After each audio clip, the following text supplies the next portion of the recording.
যেখানে তুমি পরীক্ষা দেবে কেন সব জায়গায় চান্স পাবে ইনশাআল্লাহ। মুখস্থ টাইমের জন্য এই চারটা পড়বো, এর বাইরে আমাদের পড়ার দরকার নাই। সেফ জোনে থাকার জন্য এই টপিকগুলো বললে তুমি তাহলে এটা আমরা 5 স্টার দিতে পারি।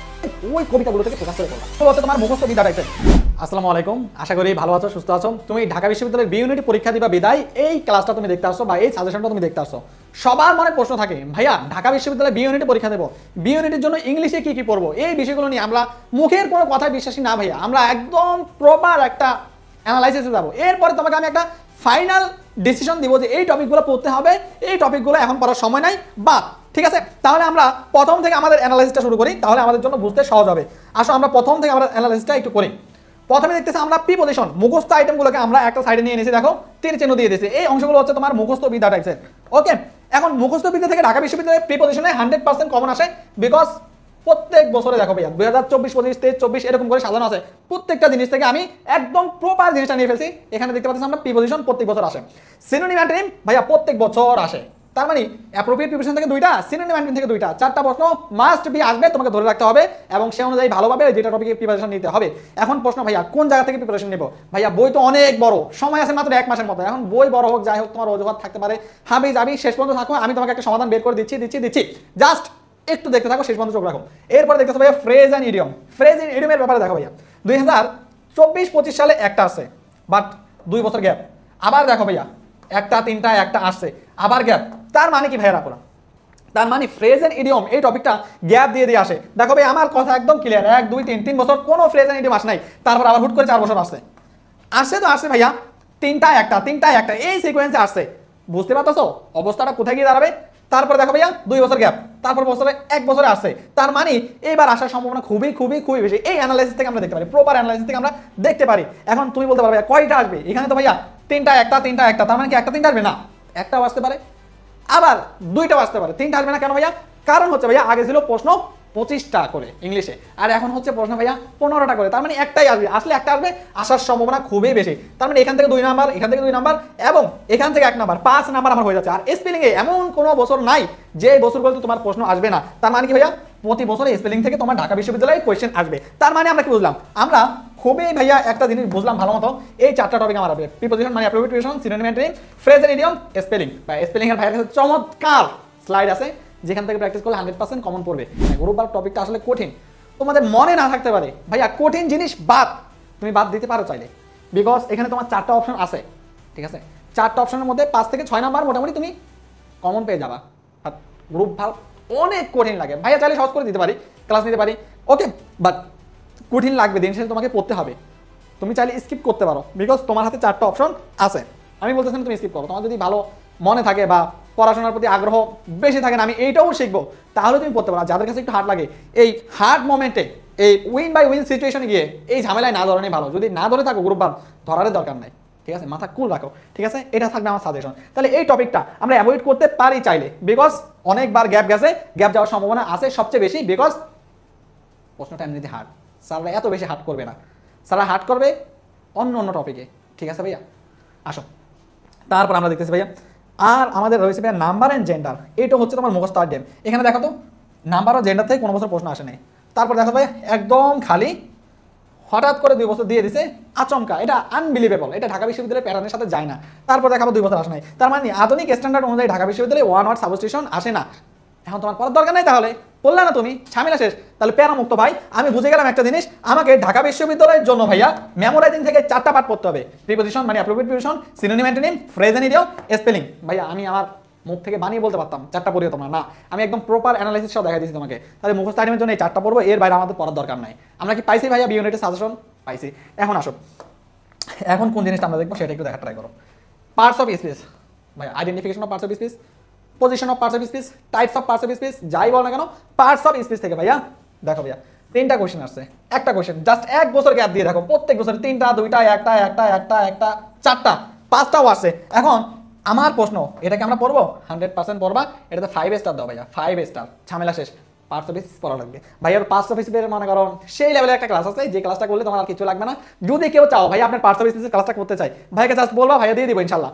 ওকে, তারপর আমরা দেখতেছি ভাইয়া এইখানে আমাকে কি বলতেছে দেখো, এইখানে আমাকে বলছে ট্রান্সলেশন। এই ট্রান্সলেশন থেকে দেখো ডিরেক্ট নাই, তার মানে আগে আসতো। দেখো ভাইয়া প্রশ্ন সংখ্যা ছিল 25টা 4 বছর, ভাইয়া 25টা প্রশ্ন কোথেকে প্রশ্ন করবে? ট্রান্সলেশন তো করা লাগবে, এই কারণে বাধ্য হয়ে করছে। বাট প্রশ্ন যখন 15টা হয়ে গেছে, 15টা হওয়ার পরে দেখো এই ট্রান্সলেশন থেকে আর কোনো প্রশ্ন আসে না, তার মানে ট্রান্সলেশনটা আমরা পড়বো না, ট্রান্সলেশন পড়ার দরকার নাই। তারপর আমরা দেখতেছি ভাইয়া কারেকশন, এটা খুবই গুরুত্বপূর্ণ একটা টপিক। দেখো ভাইয়া দুইবার আসছে, এরপর দেখো 1 2 3 তিনবার গ্যাপ দিয়েছে, তিনবার গ্যাপ দিয়েছে, দুইবার আসার পরে তিনবার গ্যাপ দিয়েছে। এখন তোমার তিনবার আসছে, আবার আসার পর আবার একবার গ্যাপ দিয়েছে, একবার গ্যাপ দিয়েছে, তার মানে একবার গ্যাপ দিয়েছে, দ্বিতীয়বার গ্যাপ দেওয়ার চান্স আছে, আবার নাও দিতে পারে। তাহলে এটা আমাদের সম্ভাবনা হচ্ছে ভাইয়া 50-50, কারেকশন 50-50। কেউ যদি রিস্ক নিতে না চাও, ভাইয়ার একটা ক্লাস আছে, জাস্ট ভাইয়াকে বললেই হবে, ভাইয়াকে বলবো ভাইয়া কারেকশন ক্লাসটা লাগবে, ভাইয়া পার্টস অফ স্পিচ ক্লাসটা লাগবে, আমি দিব, কয়েকটা টপিকের ক্লাস আমি দিব, ঠিক আছে? তাহলে এখান থেকে তুমি 2 স্টার দিতে পারো, কারেকশন টপিকটাকে তুমি 2 স্টার দাও। আর টেন্স, এই টেন্স মানে হচ্ছে সিকোয়েন্স অফ টেন্স, এই সিকোয়েন্স অফ টেন্স থেকে আমরা একটু লক্ষ্য করি ভাইয়া কি বলছেন, গ্যাপ দিয়েছে, দুইটা আসছে, গ্যাপ গ্যাপ 2 বছর গ্যাপ, আবার একটা আসছে, আবার 2 বছর গ্যাপ, আবার একটা আসছে, আবার 1 বছর গ্যাপ, আবার একটা আসছে। তার মানে এই সিকোয়েন্স অফ টেন্স এটা ভাইয়া উইন উইন সিচুয়েশনে আছে। আবার আরেকটা কথা হচ্ছে ভাইয়া রাইট ফর্ম অফ ভার্বের সাথে কিছু না মিল আছে জিনিসটা, বিকজ রাইট ফর্ম অফ ভার্বের আমরা কি করি, ভার্বের ফর্ম বসাই, এই সিকোয়েন্স অফ টেন্সটাও আমাদের ফর্ম বসাতে হবে ভার্বের। তাহলে এই সিকোয়েন্স অফ টেন্সটাও রাইট ফর্ম অফ ভার্বের সাথে প্যাচ আপ করে দিই আমরা, তাহলে আমরা বলতে পারি এটাকে আমরা 3 স্টার দেবো কমসে কম। ঝামেলা শেষ ভাইয়া, ঠিক আছে? আমাদের ঝামেলা আছে কোনো ঝামেলা নাই, 3 স্টার দিলাম। এখন আসো রাইট ফর্ম অফ ভার্ব, দুইটা একটা, আগের বার আসে নাই, এখন আসো ভাইয়া রাইট ফর্ম অফ ভার্ব, শুধু রাইট ফর্ম অফ ভার্ব না, এই রাইট ফর্ম অফ ভার্বের মধ্যে রয়েছে positive verb, subjective verb, modal verb. তুমি দেখতেছো 3টা জিনিস আছে কিন্তু, তার মানে রাইট ফর্ম অফ ভার্ব একটা topic, positive verb, subjective verb, modal verb, total 4টা টপিক এখানে ইনক্লুডেড আছে। তার মানে টপিকটা কতটা গুরুত্বপূর্ণ, এর মধ্যে সবচেয়ে বেশি গুরুত্বপূর্ণ হচ্ছে ভাইয়া সাবজেক্টিভ ভার্ব, তারপরে মোডাল ভার্ব, বিকজ ওই দুইটা জায়গার মধ্যে মোডাল ভার্বে তুমি সবচেয়ে বেশি ভুল করবা, আর সাবজেক্টিভ আর ভার্ব সবচেয়ে সহজ বাট সবচেয়ে কনফিউশনের মধ্যে পড়ে যায়, ঠিক আছে? তাহলে এটা আমরা 5 স্টার দিতে পারি, বিকজ এইচএসসি তে টপিকটা ছিল, আমাদের অ্যানালাইসিস থেকে বলতেছি। তারপরে দেখো ভাইয়া তারপর আমরা দেখতেছি এখানে ফ্রেজ এন্ড ইডিয়ম, এটা তো দেখলাম ক্লজ এন্ড সেন্টেন্সেস। এখানে ক্লজ বলতে কি বোঝাইছে, সেন্টেন্স বলতে কি বোঝাইছে, ক্লজের প্রকারভেদ থেকে কোনোদিন প্রশ্ন আসবে না, ওইটা রাজশাহী জাহাঙ্গীরনগরের জন্য আসতে পারে, বাট ঢাবির জন্য এই দুইটা জায়গার মধ্যে কোন জায়গাটা ইম্পর্টেন্ট ভাইয়া? বেসিক সেন্টেন্স স্ট্রাকচার ক্ষেত্রে ক্লজ শব্দটা আমরা পাই, এখানে ক্লজ শব্দ রয়েছে, ক্লজের প্রকারভেদ আসবে না এখানে। ক্লজ এন্ড সেন্টেন্সেস দ্বারা বেসিক সেন্টেন্স স্ট্রাকচার, একটা সেন্টেন্সের স্ট্রাকচার কেমন আমি চ্যালেঞ্জ দিয়ে বললাম, 90% থেকে 99% স্টুডেন্ট বেসিক সেন্টেন্স স্ট্রাকচার জানে না, ঠিক আছে ভাইয়া? বাট ভাইয়া finite verb, non finite verb চিনতে হয়, ক্লজ মার্কার চিনতে হয়, এই জিনিসগুলো চিনলে ভালোভাবে অ্যান্সার করতে পারে। এখন আমার কথা হচ্ছে ভাইয়া এই টপিকটা কি গুরুত্বপূর্ণ কি না, তুমি একটু জাস্ট খেয়াল করে দেখো তো, ক্লজ এন্ড সেন্টেন্স থেকে মানে বেসিক সেন্টেন্স থেকে আসছে গ্যাপ দিছে, আসে নাই, আসছে আবার 2 বছর আসে নাই, আবার আসছে 1 বছর গ্যাপ দিছে, তার মানে গ্যাপের মধ্যে পড়ে গেছে। আমরা ভাইয়া একবার 3 স্টার চোখ বন্ধ করে দেখতে পারি একটা প্রশ্ন আসার সম্ভাবনা খুবই বেশি, বিকজ গ্যাপ দিছে, বিকজ কি ভাইয়া গ্যাপ দিছে, দেখো ভাইয়া গ্যাপ দিছে, তার মানে আসার সম্ভাবনা খুবই বেশি, আমরা 3 স্টার দেব এটাকে। তার মানে পড়তে হবে। আমি তো কোনো কিছু বাদও দিয়ে দিছি তোমাদের জন্য, কি আর করবো বলো? ভয়েস, এই ভয়েস থেকে দেখো ভাইয়া আসছে গ্যাপ, আসছে টানা 3 বছর গ্যাপ দিয়েছে, বাট এই বছর একটা কোপ দিতে পারে, বিকজ একটা করে আসার নেচার ছিল ঢাকা বিশ্ববিদ্যালয়, বাট এবার আর দেয় নাই, তার মানে দেওয়ার সম্ভাবনা প্রখর। এটা তো তুমি 5 স্টার দাও ভাই, এটা অ্যানালাইসিস করা, ঠিক আছে? আসার সম্ভাবনা খুবই প্রখর। আমি বলতেছি ঢাকা বিশ্ববিদ্যালয়ে পরীক্ষা দিয়ে এসে ভাইকে একটা থ্যাংক ইউ দিবে, বিকজ এইভাবে তোমাকে কেউ অ্যানালাইসিস করে দেয় নাই। আসো তারপরে ন্যারেশন টপিকটা আমরা দেখতেছি, এই ন্যারেশন টপিকটা দেখলে কি দেখবে ভাইয়া, এই ন্যারেশন দেখো ভাইয়া আসছে হঠাৎ করে থেমে দিয়েছে, তার মানে ন্যারেশন পড়বে না অনেক পোলাপান, বিগত 1 বছরের প্রশ্ন 2 বছরের প্রশ্ন দেখে যাবে, বাট তুমি তো ভাইয়া অ্যানালাইসিস দেখছো, তার মানে কি 2 বছর গ্যাপ দিয়েছে, 3 বছরে ছক্কা মারার সম্ভাবনা 100 এখন তাহলে বলো কত স্টার দিবা? এইটাও 5 স্টার দিবা, ঠিক আছে ভাইয়া? তারপরে কমপ্লিটিং সেন্টেন্স, এই কমপ্লিটিং সেন্টেন্সের সাথে ভাইয়া এই কনজাংশনের কিছুটা মিল আছে, কানেক্টরস টাইপের, ঠিক আছে? ওগুলা হতে পারে একটা প্রকার, আরেকটা প্রকার হচ্ছে ভাইয়া অর্থ বুঝে তোমাকে বাক্যের অর্থটা পূরণ করতে হবে, এইটা হচ্ছে তোমার খেলা। এইখান থেকে আমরা কি দেখতে পাচ্ছি ভাইয়া? আমরা এইখান থেকে স্পষ্টভাবে দেখতেছি 4টা প্রশ্ন 2টা প্রশ্ন, আবার হঠাৎ করে 3 বছর আসে নাই, একটা আসে 1 বছর গ্যাপ দিয়েছে, একটা করে আসে, প্রশ্ন কম যেতে একটা করে আসে, তার মানে একটা করে আসে, রিসেন্টে এই টপিকটা বেশি খাচ্ছে, তার মানে এই টপিকটা আসার সম্ভাবনা তুখর একদম প্রবল, তার মানে এটাও 5 স্টার দাও। সেন্টেন্স কমপ্লিশন বলতে পারো, ঠিক আছে? অ্যাডমিশন এসে কমপ্লিটিং সেন্টেন্স আর বলবো না আমরা, কারণ আমরা বাচ্চা না, আমরা বড় হয়েছি।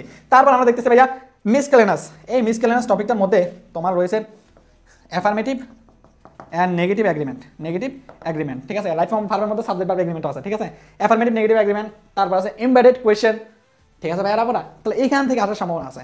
তারপর আমরা দেখতেছি ভাইয়া লিটারেচার পার্ট থেকে ফিগার অফ স্পিচ থেকে মূলত কোশ্চেন হয়ে থাকে। এখানে আমরা দেখতে পাচ্ছি ভাইয়া, এই লিটারেচার পার্ট থেকে দুইটা চারটা কোন মাপের বাটপারি চিটারি দেখছো? 2 বছর বাদ দিয়েছে জাস্ট, এখানে আবার 2 বছর দিয়েছে, তার মানে ভাই এটা 50-50 চান্স হলেও এই 2 বছরে দেখা গেছে ভাইয়া ফিগার অফ স্পিচ থেকে প্রশ্ন করতে টিচাররা পছন্দ করে। তাহলে আমি লিখে রাখতে পারি না এখানে ফিগার অফ স্পিচ থেকে, আমি কি লিখে রাখতে পারি না ফিগার অফ স্পিচ থেকে এটা একদম 3 স্টার বলতে পারি না, বলতে পারি। তাহলে এটা আমরা পড়বো। দেখো ভাইয়া কম্পোজিশন থেকে কিন্তু ঢাকা বিশ্ববিদ্যালয়ে প্রশ্ন আসে না। তাহলে কম্পোজিশন থেকে ঢাকা বিশ্ববিদ্যালয়ে যেহেতু প্রশ্ন আসে না, আমাদের কম্পোজিশন থেকে পড়ার দরকার নাই, বাদ। পাঞ্চুয়েশন মার্ক থেকে আসে না, পড়ার দরকার নাই, বাদ। তারপর ভাইয়া কন্ডিশনাল থেকে দেখো ভাইয়া আসে না একটা আসছে। কন্ডিশনালটা রাইট ফর্ম অফ ভার্বের সাথে ম্যাচ রেখে তুমি পড়তে পারো, বিকজ ভার্বের ফর্ম বসাতে হয় এখানে। তাহলে আমরা কি পাইলাম, আমরা একটু সংক্ষিপ্ত করি তো ভাইয়ারা পুরা কি পাইছি আমরা, বা আমাদের ভোকাবুলারি আইটেম কি পড়তে হবে, আমাদের একদম 4টা আইটেম পড়তে হবে, সব বাদ। বিকজ টাইম কম, আমাদের স্ট্র্যাটেজিক্যালি খেলতে হবে। যারা স্ট্র্যাটেজিক ওয়েতে খেলবে তারা গেইন করবে, তারা ঢাকা বিশ্ববিদ্যালয়ে জিতবে ভাইয়া।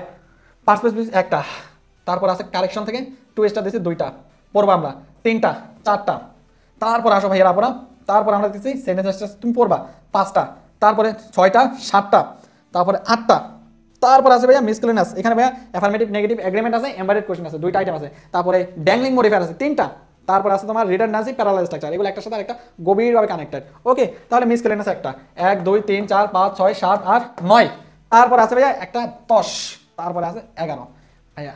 এগুলো পড়তে হবে জাস্ট সেফ জোনে থাকার জন্য।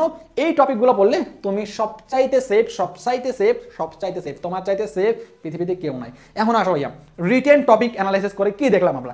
রিটেন টপিক অ্যানালাইসিস করলে আমরা দেখতে পাই কি ভাইয়া, এই রিটেনের মধ্যে তোমার 3টা জিনিস সবচাইতে বেশি আসে এবং আসার সম্ভাবনা সবচাইতে বেশি, এবং পোলাপান সবচেয়ে বেশি মারা খায় 3টা টপিকে। কি ভাইয়া, প্রথম হচ্ছে প্যারাগ্রাফে 10 নাম্বার, কয় নাম্বার 10 নাম্বার। তারপরে এক্সপ্লেনেশন কত নাম্বার 10 নাম্বার। তারপর আসো ভাইয়ারা পুরা, তারপরে ভাইয়ারা পুরা খুবই ইজি হইতে বোঝো সেন্টেন্স মেকিং। আমি এখানে 10 নাম্বার বলছি, এক্সপ্লেনেশন না, এক্সপ্লেনেশন হবে 5 নাম্বার, সেন্টেন্স মেকিং এর 5 নাম্বার, এখানে টোটাল হচ্ছে তোমার 20 নাম্বার।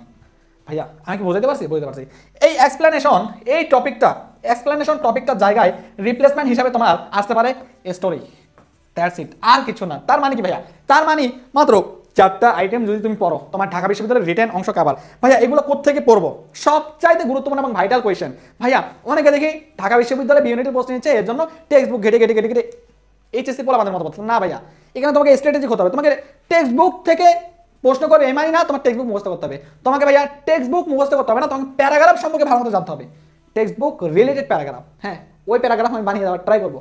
অলরেডি আমি 48টা বানাইছি টেক্সট বুক, এবং রিসেন্ট ইস্যু থেকেও প্যারাগ্রাফ আসে। আমি 48টা প্যারাগ্রাফ বানিয়েছি, আমি টোটাল 60টা প্যারাগ্রাফ মিলাবো টেক্সট বুক এবং রিসেন্ট ইস্যু থেকে 60টা প্যারাগ্রাফ বানাবো। তারপরে দেখি আমি এক্সপ্লেনেশন, ভাইয়া অবভিয়াসলি এক্সপ্লেনেশন টেক্সট বুকের মধ্যে যে কবিতা আছে ওই কবিতাগুলো থেকে ফোকাস করে পড়বা, ঠিক আছে ভাইয়া পড়া, ওই কবিতাগুলোর মধ্যে থেকে ফোকাস করে পড়বা, ওইখানে লাইন থেকে চলে আসে, ঠিক আছে ভাইয়া পড়া। এখন ওগুলোকে তুমি দাগে ফোকাস করবা না, ওই অংশগুলো সহ ভাইয়া আমি তোমার টেক্সট বুক অ্যানালাইসিস করে দেখলাম যতগুলো এক্সপ্লেনেশন হতে পারে, প্রত্যেকটা জিনিস এক্সপ্লেনেশন বাংলা অর্থ সহ দিছি, যাতে করে পরীক্ষায় আসবে চট করে তুমি ইংলিশে লিখে নিবা।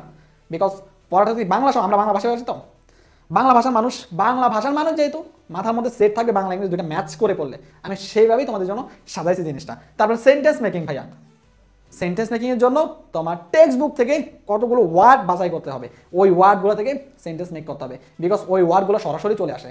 আমি ওই ওয়ার্ড থেকে সেন্টেন্স মেক করে দেখাইছি, এবং আমার সেন্টেন্স মেকিং এর উপর ক্লাস আছে, 3টা ক্লাস আছে, কিভাবে একটা সেন্টেন্স লিখতে হয় সেই জিনিসের উপরে, ঠিক আছে ভাই। বেশি প্যারা না, খুব কম সময়ের মধ্যে কম্প্যাক্ট আকারে স্ট্র্যাটেজিক ওয়েতে আমরা প্রস্তুতি নেওয়ার ট্রাই করছি। তারপর ভাই স্টোরি, এই স্টোরি আসলে কি করবা তুমি, তোমার ফ্রি হ্যান্ড রাইটিং জানতে হবে, ওই ফ্রি হ্যান্ড রাইটিং এর ব্যবস্থা আমি করে রাখছি, ঠিক আছে ভাইরা বলা। তাহলে এই 3টা থেকে আসার সম্ভাবনা সবচেয়ে বেশি। তারপর ভাই স্টোরি আসতে পারে, নাও আসতে পারে, স্টোরি আসার সম্ভাবনা 30%, আর এখানে এক্সপ্লেনেশন আসার সম্ভাবনা 70%, ঠিক আছে।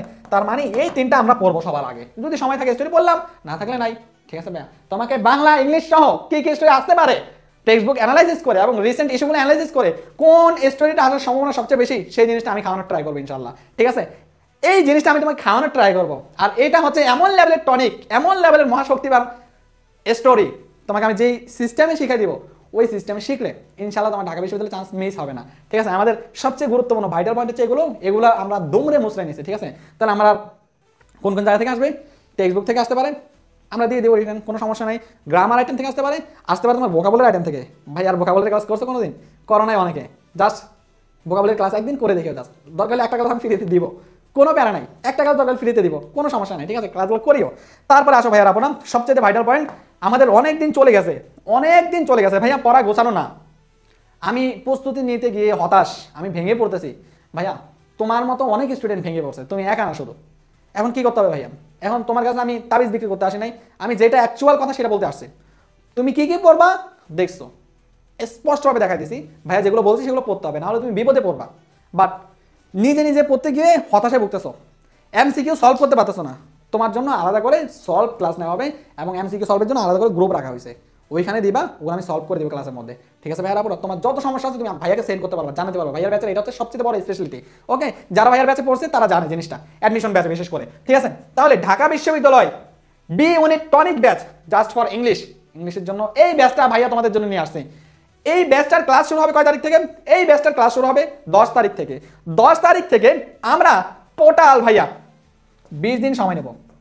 ভাইয়ার ব্যাচে যারা আছে তারা জানে ভাইয়া বেশি একটা সময় নেই না, স্ট্র্যাটেজিক ওয়েতে যে জিনিসগুলো দরকার, যেভাবে ঢাকা বিশ্ববিদ্যালয়ের প্রশ্নগুলো আসছে সেভাবে অ্যানালাইসিস করে ভাই পড়ানোর ট্রাই করি। ঠিক আছে, তোমার গ্রামার পার্ট বলো, ভোকাব পার্ট বলো, তোমার টেক্সট বুকের paragraph explanation sentence making part বলো, এরপরে তোমার ভাইয়া ফিগার অফ স্পিচের পার্ট বলো, 4টা পার্ট আমি শেষ করে দিব খুব সুন্দরভাবে, খুব গোছানো রেতে। চান্স পাওয়ার জন্য এর বাইরে কিছু লাগবে না। সিনোনিম অ্যান্টোনিম তোমাকে আমি ক্লাসে যেগুলো পড়াবো সেগুলো দেখবা জাস্ট, এর বাইরে কোনো সিনোনিম অ্যান্টোনিম লাগবে না। অ্যাপ্রোপ্রিয়েট প্রিপোজিশন তোমাকে ক্লাসের মধ্যে যেগুলো দেখাবো এর বাইরে কোনো অ্যাপ্রোপ্রিয়েট প্রিপোজিশন লাগবে না। স্পেলিং যা দেবো এর বাইরে কিছু লাগবে না। ফ্রেজ এন্ড ইডিয়ম মাত্র 92টা ফ্রেজ এন্ড ইডিয়ম দেবো, 100% চ্যালেঞ্জ দিলাম। নট অনলি ডিও, যেখানে তুমি পরীক্ষা দাও না কেন সব জায়গায় চান্স পাবে ইনশাল্লাহ। ঠিক আছে, এরপরে গ্রামার আইটেম ভাইয়া এমনভাবে তোমার কনসেপ্ট ক্লিয়ার করবো, এমনভাবেই ক্লিয়ার করবো বাংলাদেশে যেখানে পরীক্ষা দিতে বসো ওই টপিকগুলো থেকে প্রশ্ন করলে একটা কোয়েশ্চেন তোমার মিস যাবে না। ঠিক আছে ভাইয়া, পুরা ভাইয়াকে জাস্ট 20 দিন সময় দাও, 20 দিনের মধ্যে তোমার প্রস্তুতি 100% আমি গুছিয়ে দিব। এরপরে ভাইয়া 21 নাম্বার দিন থেকে আমরা এক্সাম শুরু করব তোমাদের জন্য। আমি ঢাকা বিশ্ববিদ্যালয়ের আদলে ঢাকা বিশ্ববিদ্যালয়ে বি ইউনিটে যেভাবে প্রশ্ন হয় ঠিক সেভাবে প্রশ্ন দিব, তোমরা জাস্ট পরীক্ষা দিবা। ঠিক আছে ভাইয়া, এই ব্যাচটার মধ্যে অনেক কিছু দিচ্ছেন, 20 দিন আমাদের জন্য জান প্রাণ চেষ্টা করবেন। ডেলি একটা করে ক্লাস লাগতে পারে বা 2টা করে লাগতে পারে, যেটাই লাগুক না কেন আমি তোমাকে দিব। এখন ভাইয়া কোর্স ফি তো অনেক হয়ে যাবে তাই না? কোর্স ফি অনেক না, অবিশ্বাস্য একটা প্রাইসে তোমাকে আমি কোর্স ফি রাখবো। সেই কোর্স ফিটা শুনলে তুমি চিন্তা করবা বিকালে একবেলা নাস্তা করতাম, নাস্তা না করে ভাইকে টাকাটা দিয়ে দিই। কয় টাকা হতে পারে? ডিও B unit tonic batch for English কয় টাকা হতে পারে? জাস্ট 199 টাকা, 199 টাকায় তোমরা এই ব্যাচে ভর্তি হতে পারবা। 10 তারিখে ক্লাস শুরু হবে, 10 তারিখের পরে টোটালি ভর্তি বন্ধ। বিকজ আমার একটা রেপুটেশন আছে, সম্মান খারাপ হবে। দেরিতে ভর্তি হলে তুমি এই ব্যাচের সাথে কোনোভাবেই কোনোদিনও তাল মিলাতে পারবা না, পরবর্তীতে এসে আমাকে গালিগালাজ করবা যে হালার ব্যাচে ভর্তি হয়েছি, হালায় ঠিকঠাক মতো সার্ভিস দিতে হবে, বাট তুমি নিজে ঠিকঠাক মতো নিজেকে সামলে নিতে পারবা না। ঠিক আছে, এইটা তখন সমস্যা হয়ে যাবে। এই কারণে ভাইয়া 10 তারিখে আমাদের ভর্তি বন্ধ, 10 তারিখের পরে চাইলেও কেউ ভর্তি হতে পারবে না। এই বি ইউনিট টনিক ব্যাচে শুধু বি ইউনিটের পোলাপান পড়বে, সি ইউনিটের টনিক ব্যাচ নামলে সি ইউনিটের পোলাপান পড়বে, এ ইউনিটের টনিক ব্যাচ নামলে এ ইউনিটের পোলাপান পড়বে। তার মানে সবার জন্য আলাদা আলাদা, এখানে জাস্ট বি ইউনিটের জন্য প্রিপারেশন হবে, আর কারোর জন্য প্রিপারেশন হবে না। তাহলে 199 টাকা কিভাবে পাঠাবো? বিকাশে অথবা নগদে 0133550514 এই নাম্বারে সেম মানি করে ভাইয়াকে এই সেম নাম্বারে হোয়াটসঅ্যাপে মেসেজ দিতে হবে। সবাই ভালো থাকো, সুস্থ থাকো, ভাইয়ের জন্য দোয়া করিও। ভাইয়ার বেস্টটা দিয়ে ট্রাই করবো, তোমরাও তোমাদের বেস্টটা দিয়ে ট্রাই করো। আমাকে 199 টাকা দিলে তুমি গরিব হয়ে যাবে না, বাট আমি হচ্ছে বেশি বড় লোক হয়ে যাবো এমনটা না। তোমার প্রিপারেশন আমি গোছাই দিচ্ছি, আমার পরিশ্রম করা লাগবে, জাস্ট এই কারণে টাকাটা লাগতেছে, না হলে আর কিছু না। সবাই ভালো থাকো, সুস্থ থাকো, আল্লাহ হাফেজ, আসসালামু আলাইকুম ওয়া রাহমাতুল্লাহি ওয়া বারাকাতুহু।